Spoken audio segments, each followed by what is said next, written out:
Hello friends, जैसा कि सरकार के द्वारा एमएसएमई की डेफिनेशन में चेंजेस लाए थे। हाँ जी, आप सबने सही सुना। एमएसएमई की डेफिनेशन में काफ़ी चेंजेस आए थे। फर्दर कैबिनेट्स के द्वारा उस एमएसएमई की डेफिनेशन में और भी चेंजेस आए हैं।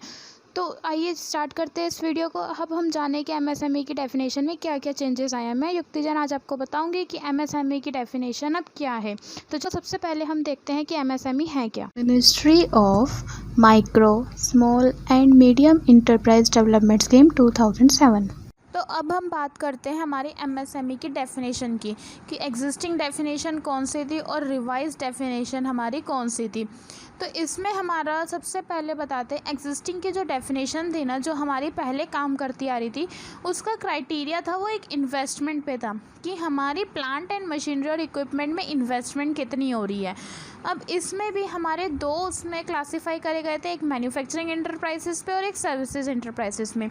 तो उसमें क्या बोला गया, जिसकी इन्वेस्टमेंट 25 लाख तक है उसको हम माइक्रो में रखेंगे, जिसकी 25 से 5 करोड़ तक होगी उसे स्मॉल इंटरप्राइजेस माना जाएगा, और जो 5 करोड़ से 10 करोड़ तक होगी वो मीडियम इंटरप्राइज माना जाएगा। जैसे कि मैंने डिस्कस किया था पहले, एमएसएमई क्या होता है, वो माइक्रो, स्मॉल और मीडियम इंटरप्राइजेस के लिए होता है। तो ऐसे ही सर्विसेज इंटरप्राइज में क्या माना गया, जिसकी इन्वेस्टमेंट 10 लाख तक है उसे माइक्रो में बोला गया, जिसकी इन्वेस्टमेंट 10 लाख से 2 करोड़ तक है उसे हमें स्मॉल में लिया गया, और जिसकी 2 करोड़ से 5 करोड़ तक है उसे मीडियम में लिया गया। ये तो था हमारा एग्जिस्टिंग जो चलता आ रहा था। लेकिन अब जो रिवाइज हुआ था उसमें जो इसका क्राइटेरिया रखा वो इन्वेस्टमेंट और एनुअल टर्नओवर रखा, इन्वेस्टमेंट एंड एनुअल टर्नओवर के उस पर।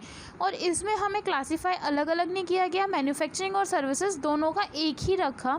तो उसमें क्या बताया, जिसकी इन्वेस्टमेंट 1 करोड़ तक है या टर्नओवर उसकी 5 करोड़ तक है उसको हम माइक्रो में रखेंगे, जिसकी इन्वेस्टमेंट 10 करोड़ है और टर्नओवर 50 करोड़ तक है। मतलब यहाँ पर इन्वेस्टमेंट हमारी 1 करोड़ थी, तो 1 करोड़ से 10 करोड़ की जो इन्वेस्टमेंट है और टर्नओवर में 5 करोड़ से 50 करोड़ तक की जो इसमें टर्नओवर है उसको स्मॉल इंटरप्राइजेस माना जाएगा।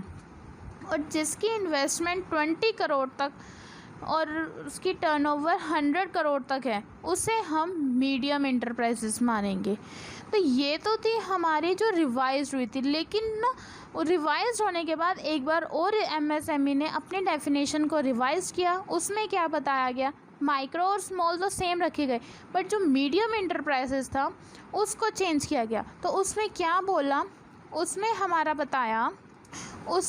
बताया गया कि जो हमारे इसमें 1 करोड़ से 5 करोड़ टर्नओवर होनी चाहिए और 1 करोड़ इसकी इन्वेस्टमेंट, कैपिटल मतलब यहाँ इन्वेस्टमेंट है, वो होनी चाहिए, वो हमारा माइक्रो माना गया।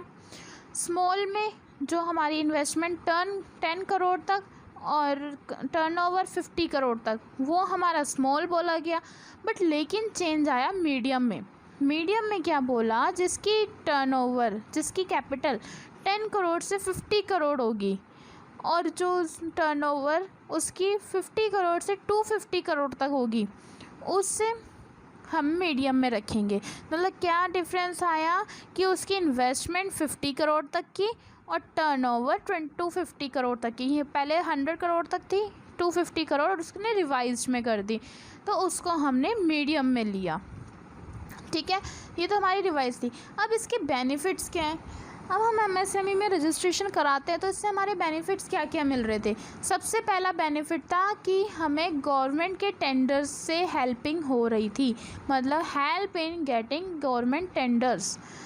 तो जो गवर्नमेंट के टेंडर्स मिल रहे थे उसमें हेल्प होती।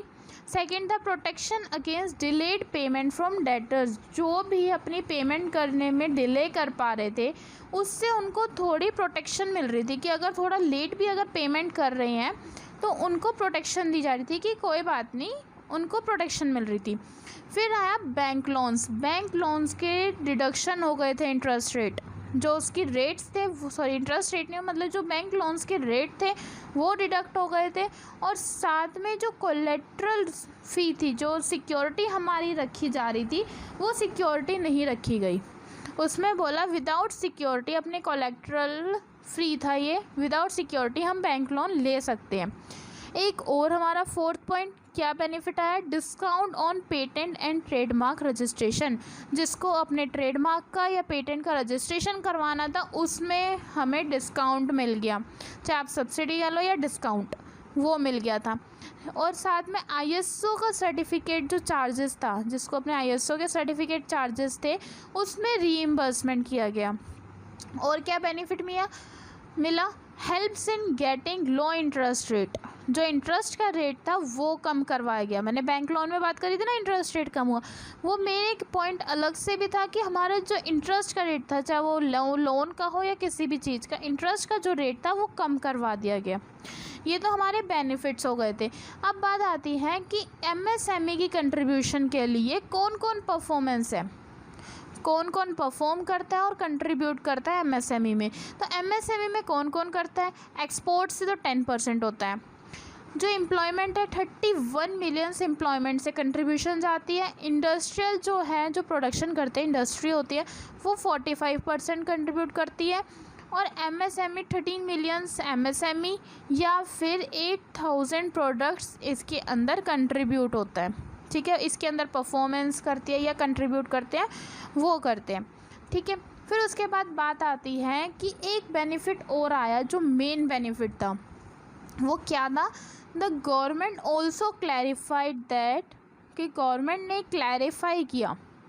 गवर्नमेंट ने क्या क्लैरिफाई किया, गवर्नमेंट ने बोला कि जो प्रोसीड फ्रॉम एक्सपोर्ट है, जो हमारे एक्सपोर्ट्स होते थे, will not be counted in the turnover limits for any MSME. मतलब जब भी गवर्नमेंट ने ये क्लैरिफाई किया कि जो भी हमारा एक्सपोर्ट होता है, एक्सपोर्ट्स में प्रोसीडिंग होती है, वो हमारे टर्नओवर के लिमिट में काउंट नहीं होगी। इसके बाद बात आती है institutional support structure for MSME in India, कि कौन कौन से इंस्टीट्यूशन होते हैं जो हमारा एमएसएमई में सपोर्ट करते हैं। तो कुछ फेडरल लेवल के ये होते हैं, others industry association, NGO, bank, और स्टेट लेवल पे कौन कौन करते हैं, वो सारा इसमें बताया गया है कि कौन कौन एमएसएमई को सपोर्ट करता है।